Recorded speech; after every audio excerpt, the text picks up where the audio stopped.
how to choose a pharmacy.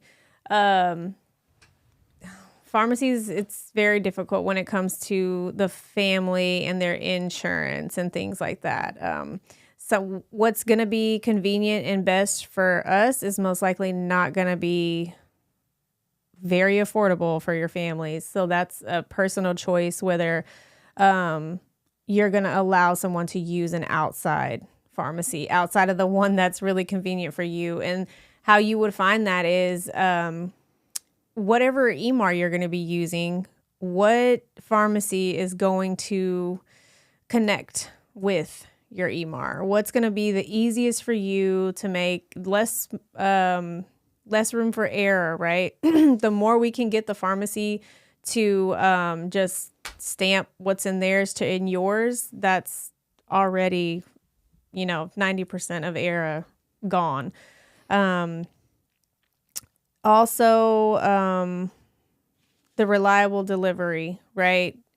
How often are they going to be able to deliver to you? Can they deliver 7 days a week, 24 hours a day? That's what you need, because you're going to have those stat meds that need to be delivered if someone has a UTI over the weekend or something like that. You want to make it convenient for your families. You don't want your families to have to call them, okay, I need you to run to the pharmacy. It's 10 o'clock at night and pick up this medication. Whichever pharmacy you choose, you want them to be able to deliver to you 24 hours a day. And then also always having a backup pharmacy. All pharmacies, and this is very difficult, they do not provide you with pre-filled syringes. That's another thing that you want to have less error in your home whenever it comes to, passing medications. And those, especially morphine.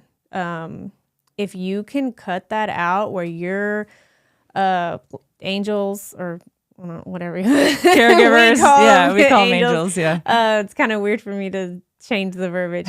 If your angels do not have to sit there and do that, if it can already be measured out for them, that is perfect. It's so much easier.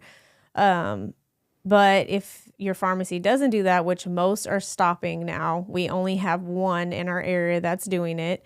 We do use them as our backup pharmacy because of that. And if for some reason our pharmacy doesn't have a medication, they're low on it, we can use our backup pharmacy.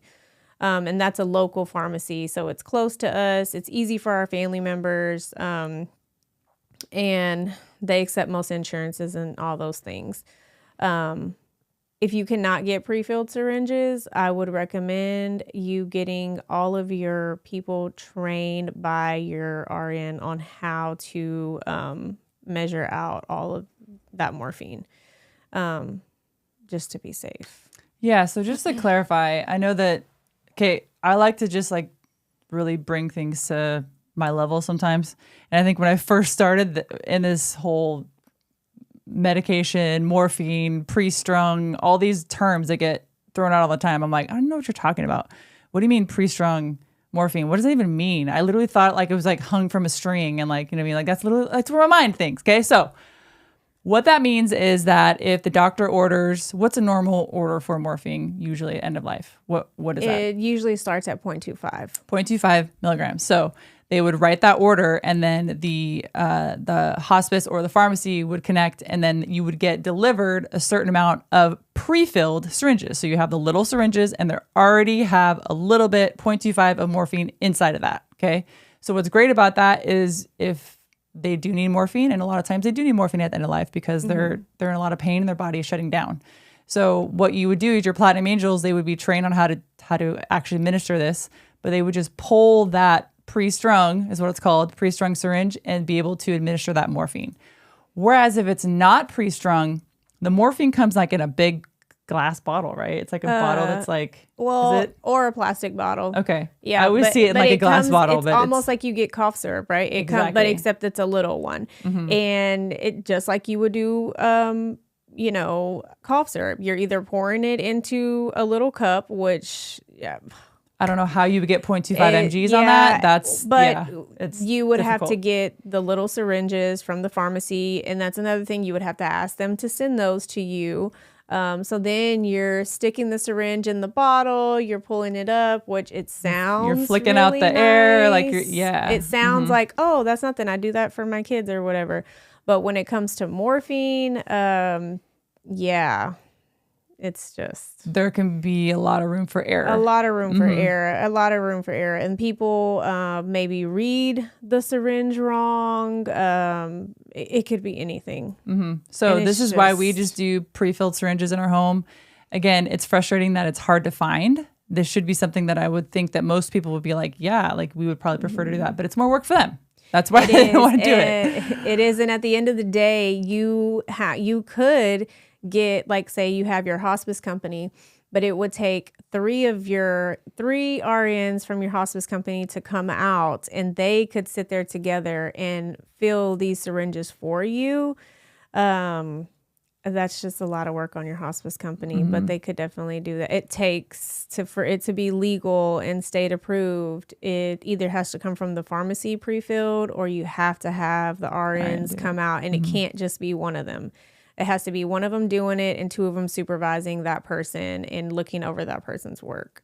So that just shows you how important it is to with this morphine administration. You know, if it takes 3 RNs to do this, I mean, and here we are, like, that's why it's very important. Like, that angel needs to be trained on this. This is very serious. Yeah, exactly. Yeah. Okay, I just wanted to reiterate that because I remember when I first started in this, I'm like, I don't even know what they're talking about.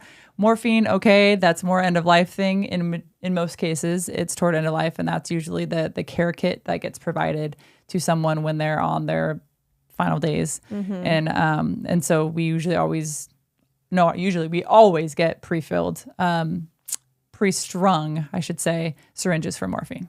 And too, sometimes they use morphine depending on the people that you have living in your home and why they have dementia or what it stemmed from. I know people that may have been alcoholics in their life or things like that. Their tolerance to medication is different than most people. So in those cases, they might not be into life, but they might need morphine for whatever pain they're in because their tolerance is so high. Yeah. So that's a little bit on choosing a pharmacy.